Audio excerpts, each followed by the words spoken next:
equaliser was coming, but to then see 2 more conceded in the dying moments, I mean, what is that going to do to the morale of a side that's already bottom? Yeah, it's going to be extremely difficult, but they had the opportunities to get that second, and ultimately when you don't do that at 1-0, you're always vulnerable. Even as a better team, you're always vulnerable the longer the game stays 1-0. And when you're at Man United, when you're bottom of the league, you start to make changes. Players know on the pitch, when you start to make changes that feel a little bit more defensive, I know certainly as a player, you know, when you see managers do that, you think, oh no, we're on the front foot, I think we're all right. Yeah. There's something, it just changes something psychologically, and you know, maybe that was just another difference that in the end went against them. An incredible few days comes to an end then in the Premier League after this latest match week. So a quick reminder, I mean, he bailed them out is a bit of an understatement, Owen. Big time. And he deserves his new deal because he's the one, you know, even you saw in that game against Manchester City, they didn't play great, but Amad showed up right at the end in the big moments. And, you know, he's only 22, but for such a young man, he has a feel for the big moments. I mean, imagine if they would have lost to Southampton today. 82 minutes, they were 1-0 down. And somehow he just grabbed the game. He got the ball and he just kept running at people, committing people. Okay, at times you get a little bit of good fortune, like he did with the little ricochet Walker-Peters, but he makes things happen. Man United fans are used to seeing wingers get on the ball and make things happen, and Amad does that. So credit to him. You know, he's smiling, he's scoring goals. He's just, you got to love watching him. Yeah, and at 22, to show the composure that he did, you know, because everything was on the line, really, wasn't it, for Manchester United at that point? He's a confident player, and I think even just listen to his interview, he's got an attitude and a charisma about him that I think is exactly what Man United need a little more of. That's the one we spoke about, the ricochet, but just because he comes in with intensity, it almost helps him get that ricochet. That's the reason it does fall in his favour. And he's so positive, isn't he, Ray? He wants to get at He's straight at you. Yeah. And that's a good finish. You know, he knows he's going to probably hit it hard and he keeps it low. Ramsdale tries as quickly as he can to make himself big, and you know, he sneaks it underneath him. But he was the one throughout, you know, he wanted to be the difference, and he does it for the team. And I think just the energy he has, you know, bringing the fans involved, and those are the things we saw in the first half. You know, Højlund getting frustrated. You see other players, they throw the arms up, they get annoyed, they try and, you know, shoot from distance when maybe there's a better option. I feel he's the one, although he's young, he feels like he does more things for the team, and you know, that's why I think it's easy to be pleased for him to see him get the 3 goals. I mean, you'd expect that to come from some of the more senior players, right? Not somebody who's the club is building the future around, essentially, right now. But you could tell the way that his teammates were hugging him after he scored. Yeah. Do you know, they were like, thanks a lot. You know, you saved us a lot of grief. Yeah. And that's how they look up to him, even though he's probably one of the youngest out there. He's the guy that they get him the ball and he just runs at people. It wasn't good football, by the way. Do you know, they didn't play good football today. Southampton were probably equal, but they had a guy out there in Diallo who, he just makes things happen, you know, and sometimes that's all you need, but they definitely need to play better than they did today. The second goal was a slicker move, the 1-2 with Christian Eriksen. Yeah, the second goal's a great move, but again, you see him, he gets the ball in a space where he can face up Walker-Peters, he walks it down the line, and you just see here Eriksen just... the weight of the pass from him in the first instance allows Eriksen to play it first time. He knows he then has the pace and the power to accelerate. He knows the ball's going to come back to him. And that's also intelligent play. This little pass here, you know, it's soft enough that he knows it's coming first time. Beautiful ball from Eriksen. Just that's a difficult pass. That's a really brilliant ball. pass. But not one other United winger would make that run after playing that ball to Eriksen. They'd stand still. He plays the ball and he runs forward, Manish. He runs into an area where he can affect the game. That's why Eriksen plays in the ball. That's a difficult finish. By the way, you know, the young guy, he just gets it and he runs at you. And he puts defenders under pressure.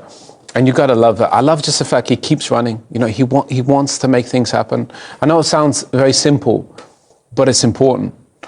Yeah, Xerxes was involved in that first, Eriksen clearly in the second. Substitutes played a massive role in the end.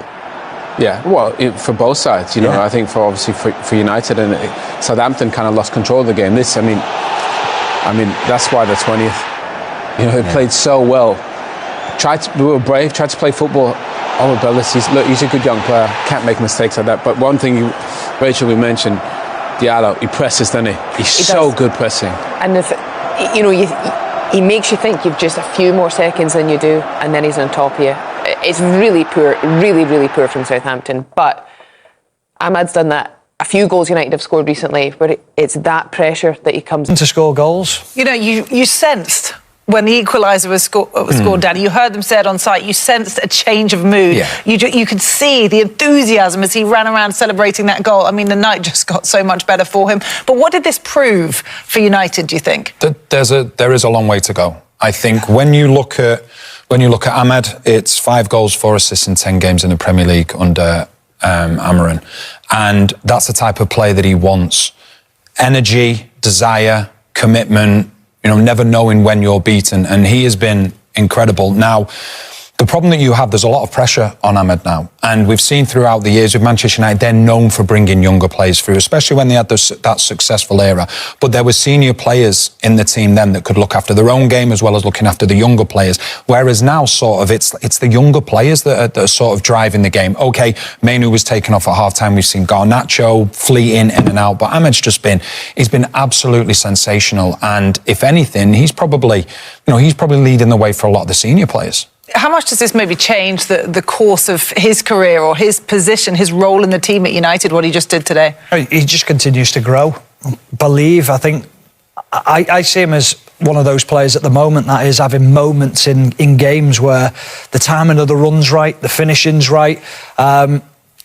It's one of those moments that you've just got to embrace and keep on going. At some point he'll have a dip because of his age and his inexperience, and that's the way it is.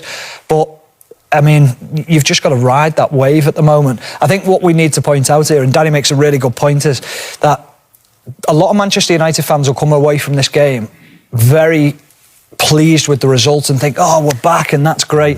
There's a lot of cracks being papered over there. That was a poor performance from Manchester United. Well, these goals only began in the 82nd minute, Danny, so it was definitely a different story for the first half of this game. It was, and I think, you know, yes, Manchester United have gone on to win the game 3-1, but it was always going to be, when Southampton took the lead, if Manchester United could get the next goal and there's 15, 20 minutes left, they'd probably go on to win the game because they're bottom of the league, Southampton, so their confidence is really low. We spoke about the Brentford game. They lose that game 5-0. It's 1-0 after 60 minutes. So, you know, it's positive as in terms of Amad, what he's doing. And let's not forget that he played right wing back this evening as well. And to get a hat-trick is incredible. There's a lot of work to be done. And what I would say, yes, Manchester United won the game, but Amorim, once again, he will have learned more from this game as well, more so than the Liverpool game, the Manchester City game and the Arsenal game. And that's what he said beforehand. He expected to learn more from this game just because of the expectation, perhaps, that came with United. Matthijs de Ligt joins us pitchside at Old Trafford now. Matthijs, thanks for joining us. What's the mood like in the dressing room you've just left behind? Yeah, obviously really happy. Really important win for us. It wasn't an easy game today, especially the first half was quite difficult. But yeah, the fact that I think 50 minutes before full time, you score 3 goals, you win 3-1, 3 points are really important for us. A word for Amad Diallo, I suppose United's hero, in the way that he came up trumps in the closing stages. It's incredible for a guy who's only 22. Yeah, he's really important at the moment. He's having a lot of confidence at the moment. He's playing really well. He's playing really well also between the lines, on the side. And I think today what was really important was that he still had the energy to make these runs, to make this 1-against-1, because that's obviously how they play, 1-against-1 on the whole pitch. So yeah, the fact that he could still do that in the last minutes was really important. I have to ask you, did you see that coming with 81 minutes on the clock at that point? You always believe, and especially against teams from Juric, the coach. I know him from Italy, the way their team's playing. It's always really aggressive, but in the last minutes they always get a little bit tired and you get a lot of space, and I think you saw that today. I think the fact that we kept believing in winning this game was really important, and yeah, obviously 3-1 in the end. To say that I knew that it was going to happen, it would be a lie, but I still believed in it. Yeah, of course. Thanks for your honesty, though. But, you know, up until that point, why was it United were unable to find that kind of standard of performance that we saw against Arsenal and Liverpool before? Yeah, I think the way they play is one against one on the whole pitch, and to win a game like that is important to win your duels. And I think especially the first half, we couldn't get out of our half. Every ball we lost on our own half, and then it's difficult to play. Then it's also obviously the confidence goes down of the players. The crowd also feels that it's difficult for us to play, and you see that the confidence is dropping then in the players. And yeah, I think especially the second half, especially in the end, when you felt like they were becoming tired, we got more chances. The crowd was standing behind us, and we got more energy to make the action to score goals. Yeah, it also felt like a real squad effort towards the end because the substitutes more than played their part too. Yeah, really important, really important. Joshua Zirkzee today was really important with his hold-up play. I think he won a lot of duels. Anthony, who came in, who was really unselfish to play also in the end a position that he definitely don't like to play as a right wing back, but he did it for the team because Amad was tired. And Toby Collier, who came in with so much intensity, and there's probably another player who came in, I don't know at the moment, but yeah, that was really important. And how much does the nature of that victory continue that feel-good factor from what you've developed in recent weeks? It's that first home league game of 2025 you've won. You've got Brighton next at Old Trafford. I mean, that's also going to bring its own challenges. Have to do much better, especially the first half, the way we played. I think the way we build up, the way we lost all our duels in our own half. We know we have to improve that. But the fact, and I think you saw that in Anfield, you saw that also in the Emirates, the fact, and today, the fact that we kept believing, we kept fighting, we put the intensity in, that is something that is really improving. And that is, I think, the base of becoming a great team. And yeah, then we still have to get time to learn some automatic movements, but I'm sure that will come in the next upcoming weeks. Great stuff. Thanks for joining us tonight. Well done today. Thank you. Build them out is a bit of an understatement, Owen. Big time. And he deserves his new deal because he's the one, even you saw in that game against Manchester City, they didn't play great, but Amad showed up right at the end in the big moments. And he's only 22, but for such a young man, he has a feel for the big moments. I mean, imagine if they would have lost to Southampton today. 82 minutes, they were 1-0 down, and somehow he just grabbed the game. He got the ball and he just kept running at people, committing people. Okay, at times you get a little bit of good fortune, like he did with the little ricochet Walker Peters, but he makes things happen. Man United fans are used to seeing wingers get on the ball and make things happen, and Amad does that. So credit to him. He's smiling, he's scoring goals. You got to love watching him. Yeah, and at 22, to show the composure that he did. Because everything was on the line, really, wasn't it, for Manchester United at that point? He's a confident player, and I think even just listen to his interview, he's got an attitude and a charisma about him that I think is exactly what Man United need a little more of. That's the one we spoke about, the ricochet, but just because he comes in with intensity, it almost helps him get that ricochet. That's the reason it does fall in his favour. And he's so positive, isn't he, Rachel? He wants to get at He's straight at you. Yeah. And it's a good finish. He knows he's going to probably hit it hard, and he keeps it low. Ramsdale tries as quickly as he can to make himself big, and he sneaks it underneath him. But he was the one throughout. He wanted to be the difference, and he does it for the team. And I think just the energy he has, bringing the fans involved, and those are the things we saw in the first half. Højlund getting frustrated. You see other players, they throw the arms up, they get annoyed, they try and shoot from distance when maybe there's a better option. I feel he's the one, although he's young, he feels like he does more things for the team, and that's why I think it's easy to be pleased for him to see him get the 3 goals. I mean, you'd expect that to come from some of the more senior players, right? Not somebody who's the club is building the future around, essentially, right now. But you could tell the way that his teammates were hugging him after he scored. Yeah. Do they were like... Thanks. Thanks a lot. You saved us a lot of grief. Yeah. And that's how they look up to him, even though he's probably one of the youngest out there. He's the guy that they get him the ball and he just runs at people. It wasn't good football, by the way. They didn't play good football today. Southampton were probably equal, but they had a guy out there in Diallo who he just makes things happen. And sometimes that's all you need, but they definitely need to play better than they did today. The second goal was a slicker move, the 1-2 with Christian Eriksen. Yeah, the second goal's a great move, but again, you see him, he gets the ball in a space where he can face up Walker Peters. He walks it down the line, and you just see here Eriksen just the weight of the pass from in the first instance allows Eriksen to play it first time. He knows he then has the pace and the power to accelerate. He knows the ball's going to come back to him. And that's also intelligent play. This little pass here, it's soft enough that he knows it's coming first time. Beautiful ball from Eriksen. Just that's a difficult pass. That's a really a brilliant ball. pass. But not one other United winger would make that run after playing that ball to Eriksen. They'd stand still. He plays the ball and he runs forward, Manish. He runs into an area where he can affect the game. That's why Eriksen plays in the ball. That's a difficult finish. By the way, the young guy, he just gets it and he runs at you. And he puts defenders under pressure. And you got to love that. I love just the fact he keeps running. He wants to make things happen. I know it sounds very simple, but it's important. Yeah, Xerxes was involved in that first, Eriksen clearly in the second. Substitutes played a massive role in the end. Yeah, well, for both sides, I think for United and Southampton kind of lost control of the game. I mean, that's why the 20th. They played so well. We were brave, tried to play football. Our abilities. Look, he's a good young player. Can't make mistakes like that. But one thing, Rachel, we mentioned, Diallo. He presses, doesn't he? He's so good pressing. And if he makes you think you've just a few more seconds than you do, and then he's on top of you. It's really poor, really, really poor from Southampton. But Amad's done that. A few goals United have scored recently, but it's that pressure that he comes at pace, sneaks it, and you see the stats there from just today. He was really the only one that you could highlight. Because up until that point, you would have to argue Onana was probably the best United player. Oh, easily.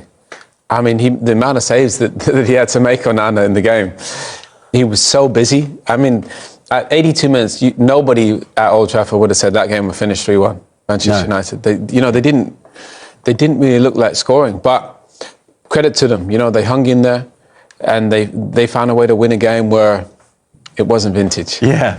But also what it does do is it just keeps alive that momentum that they generated in the previous two games. At one point it felt like it was going to come to nothing. But the feel-good factor is back all of a sudden, only because in the nature in which they won that game tonight. Yeah, you score late goals, you get an extra buzz too. I mean, Amorim looked sort of beside himself for most of the game, and then you see him at the end, there's sort of the big smirk. A lot of that's relief. It does continue the good momentum, but I do think there will be a lot of questions asked in the coming days before the weekend, because Southampton were the better team. The majority they looked of like the game. A side bottom of the table for most of that game. You wouldn't have said so, no. And I think for a club like Manchester United, the last two performances, getting after Liverpool, we understand the rivalry there. Going up against Arsenal, player down, having to fight. As a player, those things don't ask as much of you, but the character to play against a team that's bottom, that you should dominate, I think today we still didn't see enough. I still think that the players that United have, they need to be able to perform to a higher standard much more consistently. I mean, Suleimana looked like he had the beating of everyone, didn't he? Dribbling in the first half, he was brilliant. Suleimana, I mean, he destroyed everybody out there, didn't he? He just kept running at Euro, and had to beat him every time. So they'll watch that game back and not believe they didn't get something from the game, Southampton. But for Manchester United, they need to start building, and that could be something. But we keep saying it. But still, what are they? 12 now? Yeah, they were 15. They're 12. Obviously, got some big games clear of the bottom three. I think they got Brighton coming up, Fulham, who are right in and around them. So they need to start building. But the one thing you would say is, from the starting 11 that he had out there to what he ended up with, his team virtually changes every game, almost completely. Yeah. So I think he needs to. I know he starts with something, but he looks like he's got to settle on a group of players that he thinks these are my guys going forward. Yeah, and you have touched upon it already, and we have to give Southampton credit in the way that they took on the challenge of facing Manchester United, a team that they hadn't beaten for 17 meetings. But the way they took the lead from a set piece, Rachel, I mean, this will be, I suppose, will come to infuriate Ruben Amorim more than anything, because it's clearly been a vulnerability of United's. Yeah, it has. And, you go for a system. You see here, Martin has highlighted, your job there, you're not marking anyone, your job there is, if the ball comes into that front area, you've got to win it. And worst case scenario, if someone tries to affect you, you have to stop them from winning it. Devlin gets a flick, and, you slow it down, you sort of saying to Garty, he sort of turns his back, it hits him, you could have standing maybe a bit stronger and bigger there, but that happens quickly, so you can understand why he sort of reacts and just throws his body and doesn't sort of deal with it. But that again is basics, which when you're in the position that United are in, you're conceding goals, you have to try and eradicate those moments. And for the most part, Martinez normally he's very front-footed. He does attack things, but that he got himself caught there. A little lesson for him that, you know, when these things happen, often it puts you on your toes, and then you're switched on for the next, you know, set pieces in those same moments. And look at that, the amount of goals they've conceded from corners already this season is into double figures. Joint most with Wolves, who are in the bottom three. Yeah, I mean, it's been an issue. It has all season. The one thing you would say is, I mean, I used to play there, you know, on corner and stuff. He's not the biggest Martinez, so, you know, like dribbling just gets in front of him and it's a flick. And your job, Richard makes a really good point. Your job is not to allow anybody in front of you.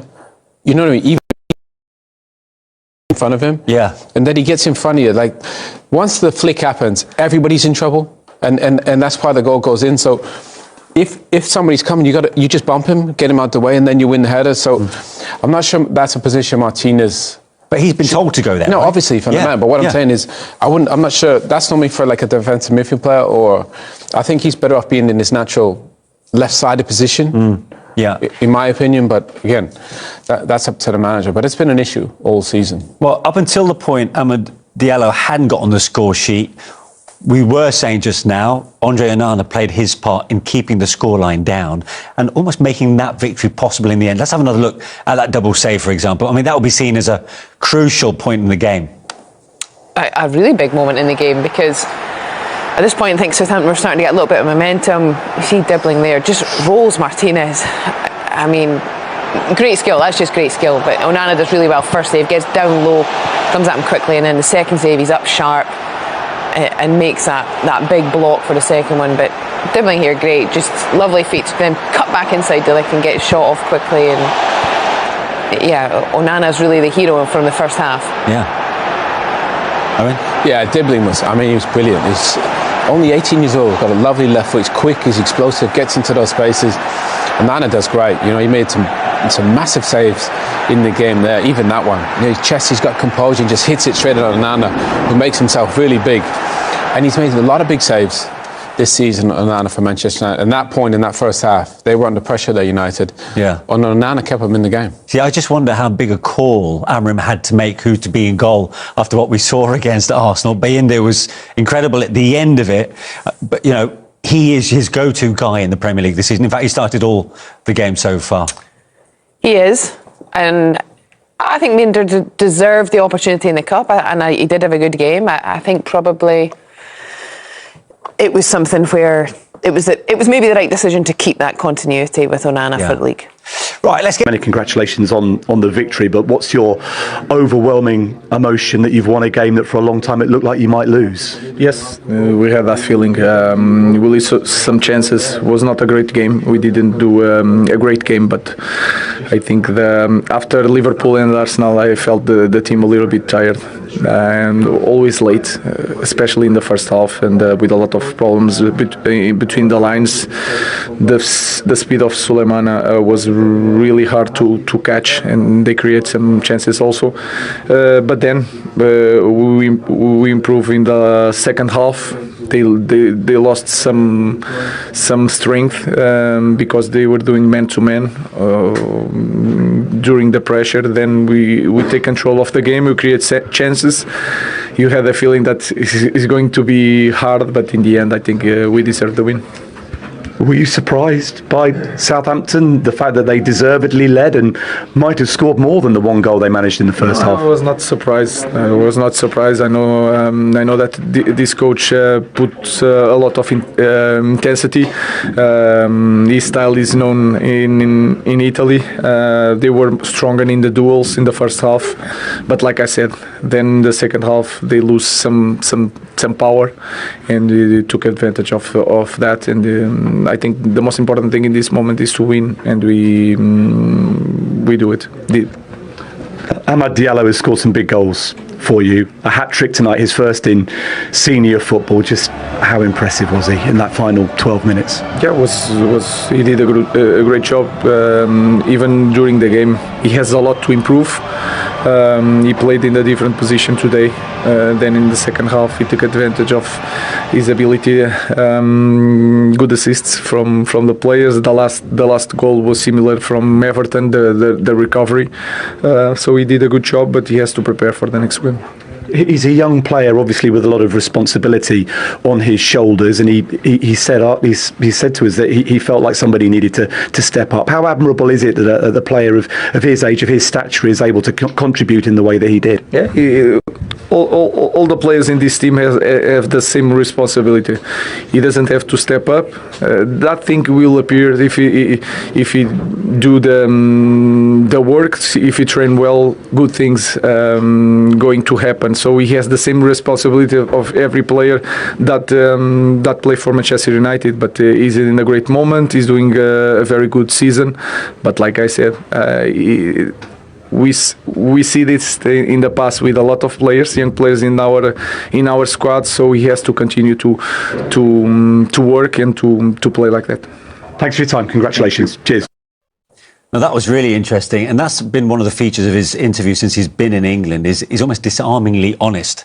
And he talks about Amad Diallo at 22. He doesn't have to step up. He's got more senior players around him who should be doing that. Yeah, he almost seemed a little reluctant to be overly kind to, I think, Amad Diallo tonight, which maybe is just his way of managing it. You know, maybe privately there'll be more confidence given to him, because I think tonight he did show what he was about. And age isn't always a relevant factor, but age can be a reason why, you know, younger players don't consistently step up. I think he's right in that everyone has the same requirement. Yeah. But it feels like Amad Diallo is the one who too often is that person for Manchester United when they do find a way to get a result, you know. Yeah, I mean, it was interesting that he chose to say that there is still room for improvement from Diallo, you know, after the highs of just literally scoring a first senior hat-trick. Is he just trying to keep his feet on the ground here? No, I think his feet are on the ground already. I don't know why I would say that, because he's the one that did grab the game. He's the one that did grab the initiative. Nobody else did. So he said, obviously, the other players could, but nobody else did. He's the one that said, right, I'm going to make something happen here. So they were very fortunate to have him out on the pitch today, Amad Diallo, because he's the one that turned that result around, virtually on his own. And I know Xerxes and Eriksen, they had moments in the game, but it was Amad Diallo that came to the rescue, and that's why everybody hugged him like he was this Father Saviour Christmas. almost. Yeah, he was. Father Christmas. Look, he was a saviour today, and you know, and he deserves all the praise. Everybody should be praising, even the manager. Yeah, and talking of the manager, for Ruben Amorim, that's 10 Premier League games he has now managed since he came from Sporting Lisbon. In that time, he's picked up 3 wins. 5 defeats and a draw there as well. So, right, 2 draws actually. So, how do we assess the first 10? Did we expect more from them at this stage? I think we did, yeah. Much more? I think because of the success that he had at Sporting, I think we expected just he'd come in. But, I mean, maybe that is a little bit naive. You know, he's changed the formation, changed a lot of things. But 3 wins in 10 is probably not what anybody envisioned. So let's say they're a work in progress. And they're probably going to look a lot different in the summer. But right now, I still think everybody's adjusting to playing this 3-4-3 or however you want to call it. And, you know, goal scoring is still a big issue, for this team. They're easily one of the lowest scorers in the division. And that really can't be with kind of the personnel that they have. So I think they need to step it up in terms of goal scoring. But I'll be interested to see where they finish at the end of the season. Premier League's finished, obviously. You know, that's not good. The top 4's over. They got to win the Europa League. If they can win Europa League, then they get into, Champions League football, and that's everything for Man United season. Goals in all sorts of games. Yeah, it's important to score, but for me the most important thing right now is the win together, and that is the most important thing for me right now. It's your first senior hat-trick for Manchester United. You did it in 8 minutes in front of the Stretford end. Does it get any better than that? I don't know, but I'm so happy to score my first hat-trick, especially at Old Trafford. I'm so happy, especially for the win, because I think this team deserves it, and we have to keep going like this. I said to Matthijs before, sometimes you play really well and you draw a game, like you did at Anfield.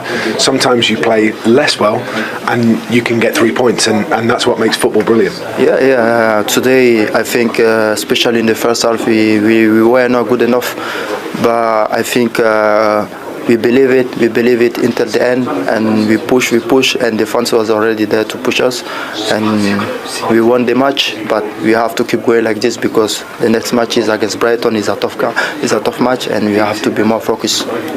3 different goals for you today. Which one was your favourite? 1, 2 or 3? I think the second one. The second one is the best one, but I don't know. But I think the second one is my best goal. Christian Eriksen puts the ball into the penalty area and you just stretch for it. It's a fantastic finish. Yeah, a player like Christian Eriksen or Bruno, they have the quality to put you the ball like this. So you have to believe it. You have to go. You give them and you go, and you have the ball there. And thanks God I scored the second goal, and I'm quite so happy. Just finally, what's that feeling like when the ball hits the back of the net and the Stretford end go wild? What's it feel like in here? Yeah, I feel proud. I was so happy to score the second goal, and yeah, that, like I say, I was happy for myself, but I was so happy for the team, because we deserve this win. We have to keep going like this. We need this confidence to keep going, and we have to continue like this. Amad, thank you. Congratulations. I'm sure you went through all sort of emotions during that one this evening. Just sum up how you're feeling at the end of it all, though. In the end, it's good. Very difficult game. A game of duels, same system. I think they did a very good job. Southampton creating space between the lines, and then the number 20 with a lot of space behind. We had some difficulties to stop that player. But then when they lose the physicality in the end of the game, in the last 30 minutes, we find the space to use, and then we could change the game. But the feeling is that we have so much to do. I felt the team really tired, because Liverpool, Arsenal, 120 minutes, and then it's not just tired, the physical part of the player, is the mental part of the player. So was a win, was good. Let's continue. And Amad, the talisman again for you, delivering at the end. Just how key was it to get him in those areas where he can do that sort of damage for you? Even in the first half, every time Amad has the ball, he can push the ball. Sometimes he cannot. He doesn't take one player, but he pushes the other team to the final third inside the box. And that type of players is really important. Like I said, we didn't do a very good game, but in this moment, winning is the most important thing. I was going to say, Ruben, I felt after the Liverpool game, where I think the performance was really good, I sensed after the game a bit of a frustration from you, from where's that been, where's that mentality been? That carried on to last week against Arsenal. I think you've been probably looking for a bit more of that mentality, that strength, that almost, what's the word? Enthusiasm for the game tonight, which wasn't quite there again for 70-75 minutes. And what do you put that down to? Tiredness playing there? It's not just tired, but playing in this stadium. We lost the last 3 games here, and the pressure is different, because we try to press the opponent in build up, and you can feel it, the difficulties. And then Matthijs between the lines and Deligt between the lines with creates a lot of problem, and we have difficulties to press high in the moment. Yeah. This team is not used to do that, and then it seems like lack of enthusiasm. So Ugarte is late, Kobe Mainu is late, Bruno going outside, the ball is inside, and then one transition and Lenny Yoro cannot catch the guy. These small things push the team behind, and then we get nervous without ball. But then when you have one click, one goal, one opportunity, you feel like the team can control better the game. Yeah. So I want to be fair with my players. Today was not a lack of enthusiasm, was a lack of speed and sometimes lack of control of the game. I was going to say, a lot's been made of your philosophy and the 3-4-1-2-1 system. I was just going to ask you, do you think you've got the players suited to that?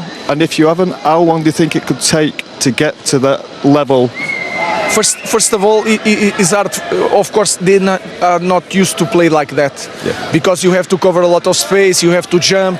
We have to change which player is jumping on the press, and then with the ball today, we saw that we have some patterns when the ball is in the sides of the pitch, but then we lose the duels.